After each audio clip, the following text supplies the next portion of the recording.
You were diagnosed at 10. At what age were you using a white cane? I started using it kind of in like special circumstances, like probably around like middle school, like when I'd be on like vacations and stuff, if it's like really crowded areas. And then like right at the start of high school, or like towards the end of middle school, I was like noticing a lot of issues where I would be walking the hallways and like having like jump out of the way of people like super last second because I just like wouldn't see them until they're like a foot away from Mm, me because they'd just be like in a blind spot or something.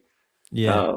So it was just getting to be more stressful than it was worth. So right at the start of high school, like I decided to like make the switch right at high school because I was like, like it's a good like kind of break where it's not like I randomly start using it in the middle of a like a school week and everyone's just like, oh no, what happened? Like this is just like, all right, it's high school using my cane now. So from like ninth grade on till now, I pretty much don't go anywhere without a cane or guide dog now.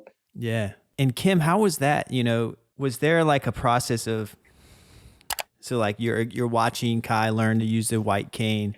How long did it take for you to kind of where it just became routine and like Oh, kind of living with Kai's blindness kind of felt like routine versus, when the initial diagnosis, it's like, oh, if this feels new, this feels different, this feels unexpected. At what point in time did it just feel like it wasn't even really on your mind at all?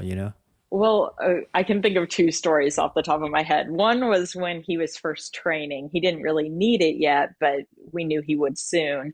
And so and Kai's probably going to correct me. I'm probably going to get some of the details wrong, but he was in downtown Statesboro with his orientation mobility instructor. And I dropped him off with her, and then I went to a bakery where they were going to meet me. And so I got in line at the bakery, and I guess the line took longer than I realized. And second, I got like everybody's coffee and muffins. I turned around and I thought, oh, I probably have like 10 minutes still. And all of a sudden, I see little Kai. He was like probably 11 at the time, and his instructor walking across the street right towards the bakery. And it just, Mm-hmm. I wasn't expecting to see him right then. So something about it kind of Mm-hmm. caught me off guard. And I remember just like my heart sunk. Like I was like, oh my gosh, this is so hard. And then all of a sudden I noticed his face and he was just beaming because he had just crossed the road with his cane independently. And I was like, wow, I really need to lay down like this story that I have that this is sad because this is not sad. Look at him. He's doing amazing.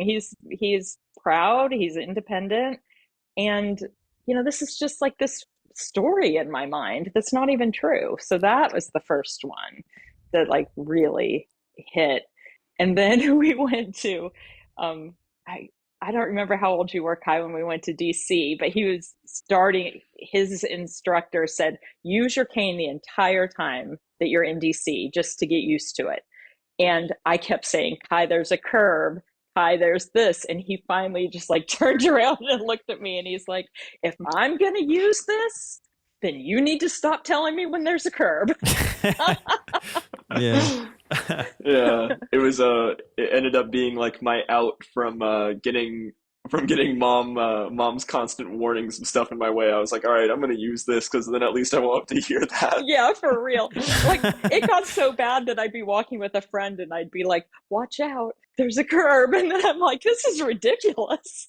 Uh, um, I think those are parents good stories. become like hyper vigilant though, and so Yeah. Kai and I just sort of always had this agreement that if he got the skills, I would step back.